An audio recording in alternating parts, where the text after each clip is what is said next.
Hey guys, welcome back to my channel, Make It Make, where I always try to encourage you guys, if you can't get it to make, then make it make. Now, a lot of people have been asking me, what exactly does Make It Make mean? And since I've been getting the question so much, I just want to tell you what it means real quick.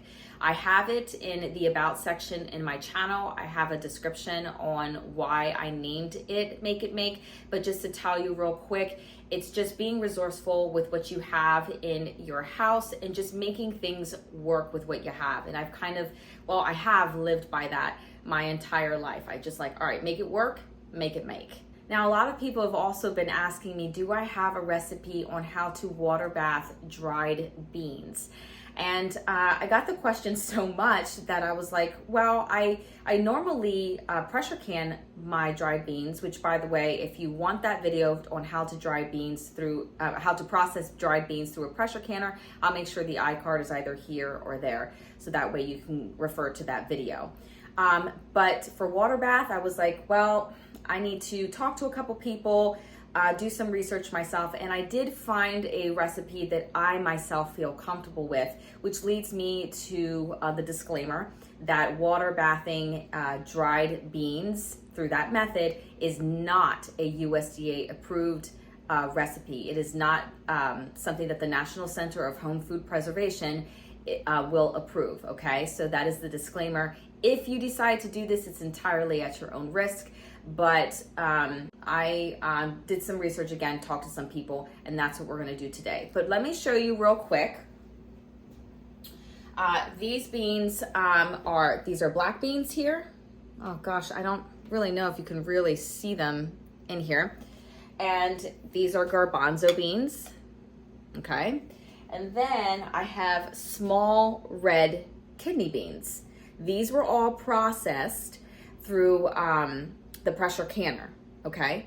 And today, let me grab the beans here. We are going to be processing navy beans through the water bath. Now, these beans are these navy beans, they're smaller than the regular black bean and the small red kidney bean, but I also have the garbanzo beans that are way bigger. So I'm hoping that this is gonna process well. All right, so anyway, let's get started. So when I processed the beans in the pressure canning video, I did not wash my dried beans. I just kind of sifted through them looking for stones and stuff like that. But for the water bath method, I am going to put them in a container and I'm gonna give these guys a good rinse.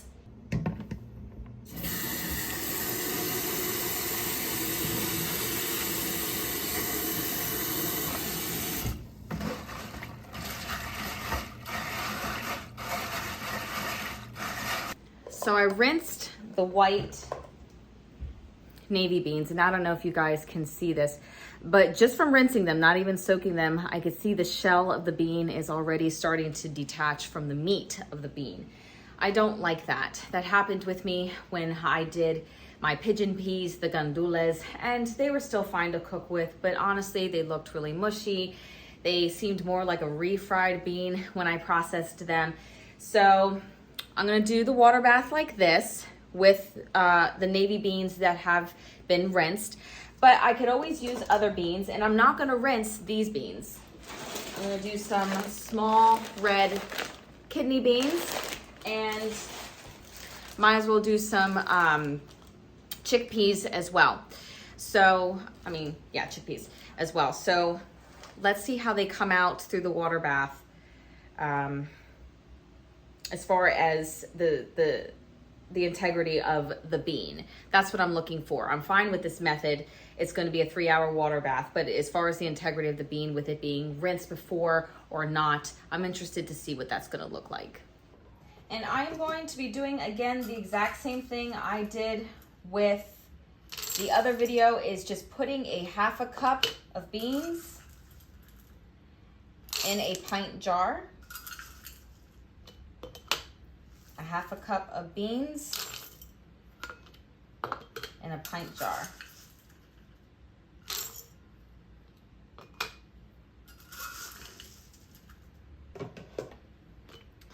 This is one of my old jars. And it's shaped very different. It's very long compared to the other one. Hope you can see that there. I still like it. It's a fine jar. It does its job, but I can't fit my funnel on it. But that's okay. It's a beautiful jar. See? I'm obsessed with them. I don't know why, but I just absolutely love anything in a pretty jar. There we go. Okay, and now we're gonna put some of our small red kidney beans. And again, I did not soak these, but I did look through them just to make sure that there were no rocks or anything like that. Just dried as they are. And here's another one of those odd looking jars. That's okay. I actually don't know what a half a cup of dried beans does in these oblong jars, so I'll be excited to see how that turns out. And now we're gonna do the garbanzo beans. I'm actually kind of glad we get to do a variety of this, so you guys can see how this method works on different kinds of beans. All right. I'm going to be using a ½ teaspoon of canning salt. I just choose this salt because of the clarity of the liquid. Helps me see if things have gotten, too cloudy. You can use a pink Himalayan salt. I mean, I'm not picky with the salts. I know some people are, but it's just kind of what I have on hand right now. So I'm using a ½ teaspoon of that. And now I'm just going to fill up my jars to the neck with some hot liquid, hot water. Oops.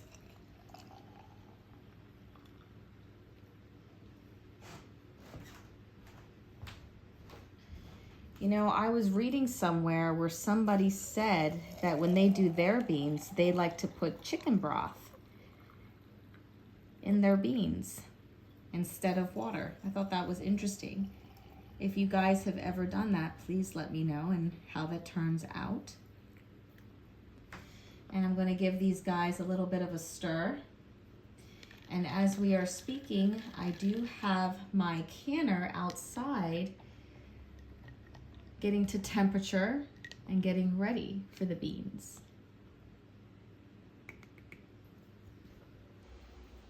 I've been reading about people having a lot of trouble with their seals lately, which, by the way, congratulations to the 2 winners of the Jamboree from last month.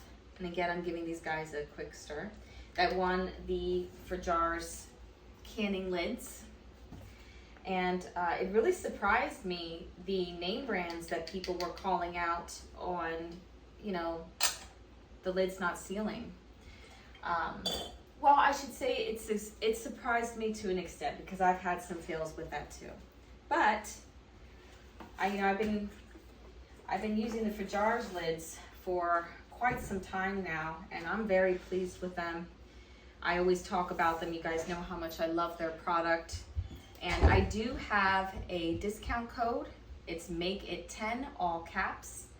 And if you guys use that code, you can use it every single time. It's not just like a one-time thing. It's literally every time you go ahead and buy the lids, you get 10% off, which is great. But they are a great lid. I use them all the time. And what I did here was just simply wipe the rims with vinegar. And now I'm just going to be putting on the lids.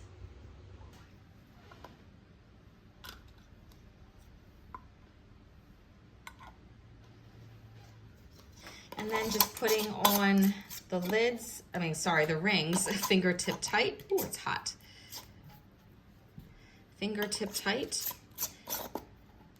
And I know you guys see that I have 2 jars here, and I don't have any standard lids that fit them. But I do have reusable lids from Olive. And from Mount Olive, I buy jalapeno peppers, and I'm going to be using that, but I'm going to crank these down a little bit more. I did have these soaking in hot water, just so you know. And then for the rest of my jars, I'm just gonna be putting on the rings. Everything else is good. All right, we're ready to go in the canner. All right, I'm going to start getting these jars and put them in the canner outside. I mean, look how beautiful they are, just like that. So pretty. And I recently just started my adventure of reusing these types of lids from, ooh, ouch, from the store. And I've had great success with it. I know a lot of people are gonna come on here and comment about that and how bad that is and stuff, but to each his own. Again, your kitchen, your rules. But I'm going to kind of quote what 1870s Homestead said, you know, which, by the way, she's such a sweetheart. Shout out to her. If you guys don't follow her already, you should. She is an amazing woman. And she was saying, you know, what would you do if you didn't have jars or lids to put up your food? And I totally agree with that. All right. I don't have a big enough box. So let's go ahead and put these in the canner. All right, so my canner is heated up, and so are these, so they're the same temperature. I'm gonna go ahead and start putting them in here.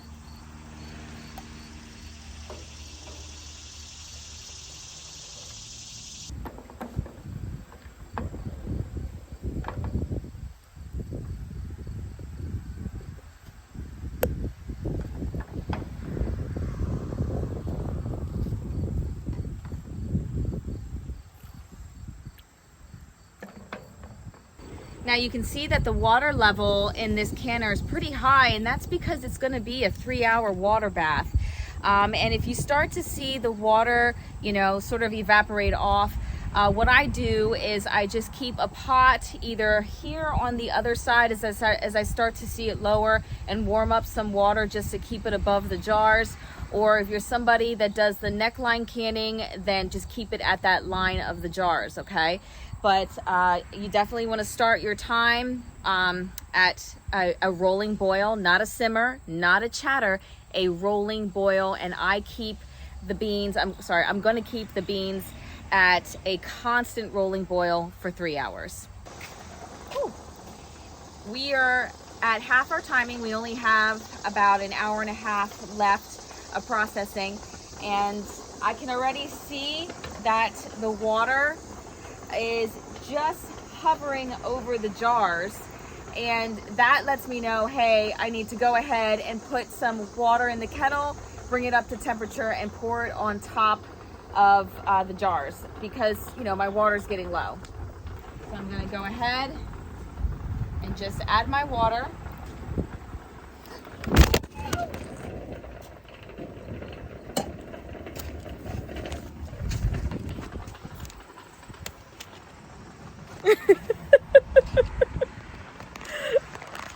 I think I just might leave that in there.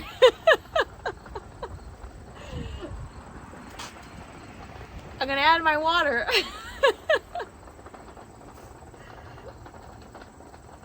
Oh my word. You know, I'm filming off of this really cheap tripod, and you know, just sometimes it just falls over anyway. But now the water level has risen, and I'll show you guys. See, and I might as well, since I dropped the phone, just kind of drag you guys over and show you. So that should be good. I've only had to replenish the water twice. Am I gonna have to add more water? I'm not sure. This is a 3-hour water bath. I'm normally used to doing 2-hour water baths. but I'll just have to check and see. This is pretty easy for me though. I just kind of go inside, do my laundry when I water bath. Someone asked me earlier, how often do I switch out my propane? Well, I mean, I certainly switch it out a lot more during the canning season just because I'm constantly doing it. But now that I've incorporated more water bath methods, yes, I'm definitely switching it out. I don't know how often. I don't know how to gauge that for you. And you know, I always told you guys that I am in between my water bathing methods and pressure canning. Now, will I water bath the dried beans again? I really don't know. I mean, putting dried beans in a pressure canner certainly is a lot faster. I guess for me, the reason why I do this, I mean, I have many different reasons why, but I would probably say the number one reason is because I like to be able to have every skill set that I have for canning underneath my belt, just in case anything were to happen. I kind of think of what would, God forbid, if electric were to go out, it'd be really hard for me to try to stabilize a pressure canner over a fire. Guys, this is just me. This is just the stuff that I think about.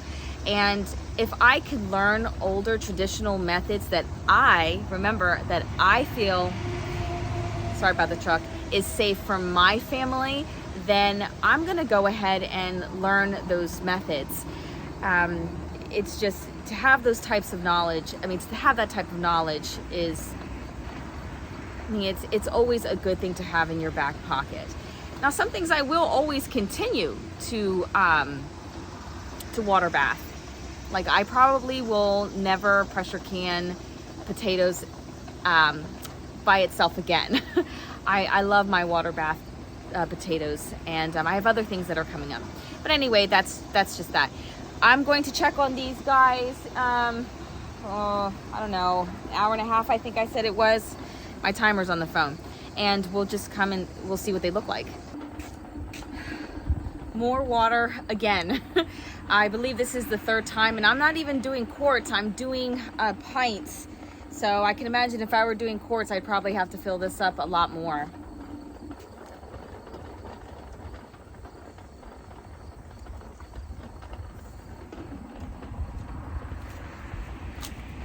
All right, guys, so here is the end result with the beans. As you know, we canned some navy beans, some small red kidney beans. Oh, you hear that pop? It's the best sound in the whole world.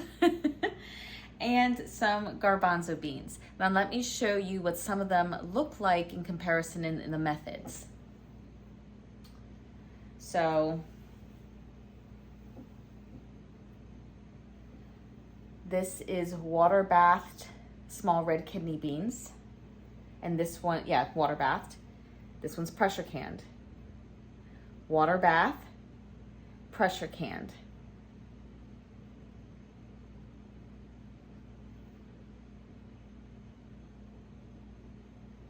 Okay.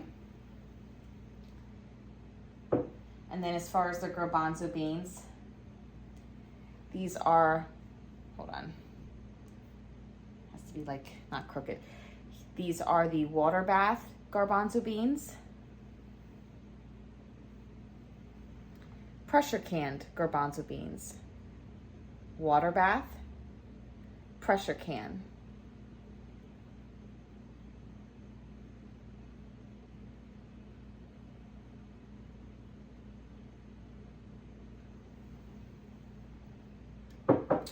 Now, I've never pressure canned any navy beans just because I just haven't done it yet. So I'll just show you the water bath version of the navy beans.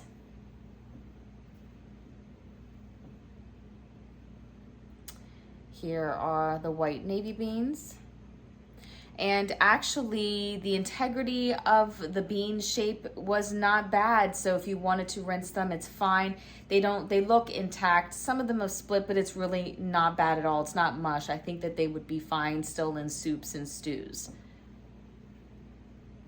Now, in the Atlas jars, this is what they look like in the Atlas jars compared to the regular ones.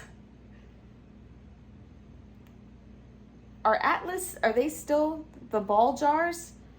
I'll have to check that. I'm sorry if that's a stupid question, but maybe you guys know.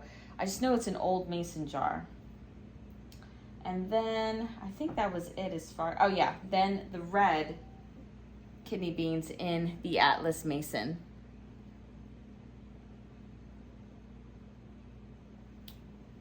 All right, well, as always, guys, thank you so much for watching me. And if you like this video, sorry, I'm trying to get better at telling people to like, and I'm trying to get better at asking people to subscribe.